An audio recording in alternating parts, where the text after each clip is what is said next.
Rocky Gerung yang menyarankan kepada Megawati supaya segera melakukan aksi balas dendam kepada Jokowi. Jokowi dianggap merestui langkah Gibran. Gibran sendiri dicap mulai berkhianat kepada PDIP yang mengusungnya menjadi wali kota Solo. Rocky Gerung mengatakan ini ada kaitannya dengan konflik Jokowi dengan Megawati. Dia memberikan masukan kepada kubu Banteng untuk segera melakukan konsolidasi internal. Konsolidasi internal dilakukan supaya segera melakukan pemakzulan atau impeachment. Rocky bahkan menyebut si Plongo yang karakternya menusuk dari belakang. Rocky Gerung ini memang tidak beradab.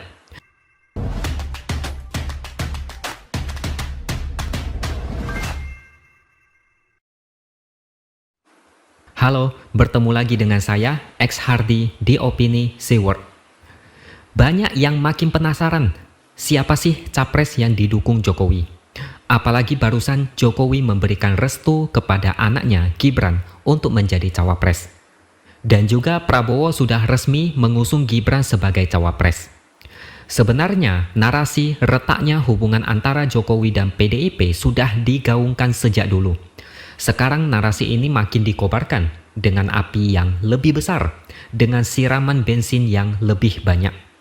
Dengan isu-isu yang makin berkembang saat ini, orang-orang mulai melakukan adu domba yang lebih keras. Terutama Rocky Gerung yang menyarankan kepada Megawati supaya segera melakukan aksi balas dendam kepada Jokowi. Jokowi dianggap merestui langkah Gibran. Gibran sendiri dicap mulai berkhianat kepada PDIP yang mengusungnya menjadi wali kota Solo. Rocky Gerung mengatakan ini ada kaitannya dengan konflik Jokowi dengan Megawati. Dia memberikan masukan kepada kubu Banteng untuk segera melakukan konsolidasi internal. Konsolidasi internal dilakukan supaya segera melakukan pemakzulan atau impeachment. Rocky bahkan menyebut si Plongo yang karakternya menusuk dari belakang. Rocky Gerung ini memang tidak beradab. Dulu mulutnya bilang bajingan tolol, sekarang menyebut si Plongo.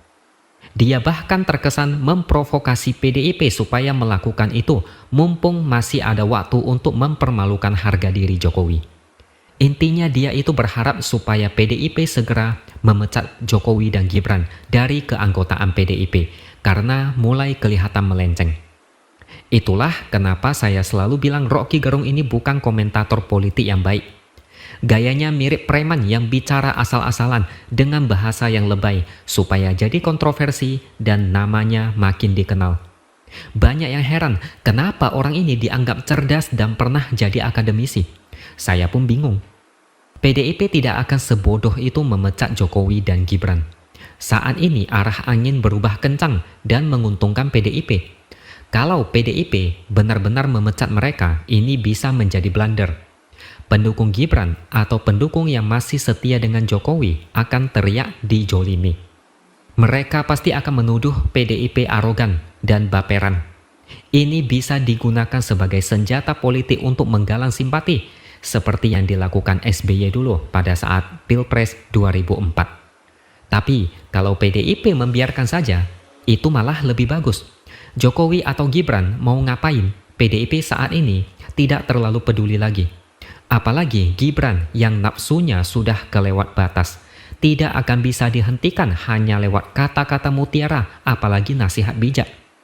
Saya yakin Anies yang jago tata kata pasti angkat tangan kalau sekarang disuruh menasehati Gibran agar jangan salah ambil keputusan. PDIP cukup diam saja karena publik sedang memuntahkan kekecewaannya kepada keluarga Jokowi. Gibran pun dianggap tidak tahu diri. Bahkan di Twitter, tagar Gibran mencela-mencela sempat trending di sana. Sentimen negatif ini sebenarnya menjadi alasan kenapa Prabowo terlalu lama memutuskan nama cawapres. Ada banyak drama yang bikin dia sakit kepala. Ada yang takut Prabowo ikut tergerus oleh sentimen negatif kepada Gibran. Saya anggap Rocky Gerung ini mau mengadu domba antara Jokowi dan Megawati. Ini bukan contoh yang baik. Terkesan berharap dua kelompok baku hantam sampai babak belur. Dia mungkin hobinya mengadu domba sampai dua pihak hancur-hancuran. Setahu saya, PDIP tidak akan semudah itu terpancing melakukan blunder. PDIP kalau sering bikin blunder konyol, mereka tidak akan bertahan sampai sekarang dan menjadi partai terbesar.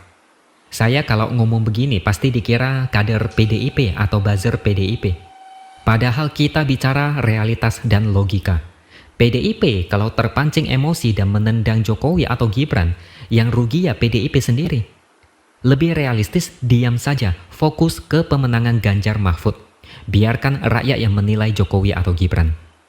Kita bukan membenci Jokowi atau Gibran.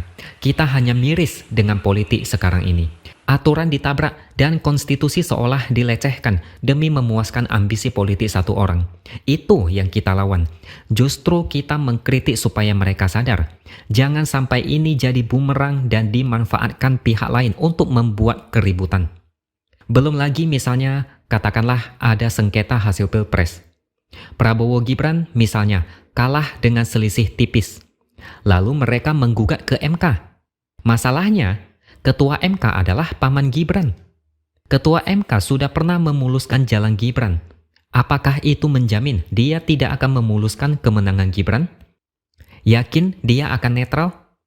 Negara dibuat jadi mainan demi ambisi politik. Ini udah nggak bener. Itu yang kita lawan. Dan satu lagi, ada juga isu di mana PDIP akan menarik menterinya dari kabinet Jokowi jika Gibran berduet dengan Prabowo. Puan Maharani sudah bilang itu cuma isu. Intinya dia membantah. Sebenarnya isu ini dihembuskan oleh satu media. Jadi ada satu pengamat politik yang bilang seharusnya PDIP menarik semua menterinya dari kabinet sebagai bentuk perlawanan dan protes. Dia bilang PDIP sudah biasa lapar. Ini mirip dengan strategi adu domba yang dilontarkan Rocky Gerung. Memancing emosi PDIP supaya kalap dan melakukan tindakan yang blunder. Ayolah, PDIP sebodoh itukah? Dari sisi politis, PDIP saat ini cukup diam saja. Angin kencang sedang berhembus ke arah Jokowi dan anaknya. Ngapain capek-capek menantang angin? Orang yang awam politik pun pasti paham soal ini. Kalau PDIP reaktif, bisa rugi. Masa sekelas PDIP tidak paham? Kan aneh. Saya harus akui banyak yang berusaha membenturkan PDIP dengan Jokowi, bahkan di saat belum ramai kasus Mahkamah Konstitusi ini. Mereka mau membelah dukungan dari pendukung Jokowi supaya terpecah dan berpencar ke beberapa koalisi. Meskipun kita tahu ambisi Gibran membuat hubungan Jokowi dan PDIP semakin renggang, tapi mereka masih belum puas. Mereka masih mau adu domba supaya hancur-hancuran. Mereka cuma nggak tahu banyak yang kecewa dengan Jokowi. Mereka yang dari awal mendukung Ganjar sudah move on dan tidak lagi peduli dengan apapun yang dilakukan keluarga Jokowi. Gibran mau ngapain kek, mereka sudah tidak peduli lagi. Mereka cuma fokus kepada Ganjar dan Mahfud. Mereka tahu kalau mereka terpancing meladeni isu ini, mereka tidak punya banyak waktu untuk memenangkan Ganjar. Jokowi bagi mereka sudah menjadi masa lalu. Gibran saat ini cuma seorang anak muda yang takut dengan masa depan politik di saat bapaknya sudah tidak berkuasa. Gibran membuka mata kita bahwa dia tidak pede menatap masa depan tanpa kekuasaan dari Jokowi. Mumpung Jokowi masih menjadi presiden, masih berkuasa, dia manfaatkan privilege ini dengan maksimal. Maka biarlah rakyat yang menilai. Gibran berhak ikut pilpres, tapi rakyat berhak memilih. Oke, sampai di sini dulu opini dari saya. Subscribe channel ini supaya makin berkembang dan tuliskan komentar Anda. Terima kasih sudah menonton dan sampai jumpa lagi di lain kesempatan.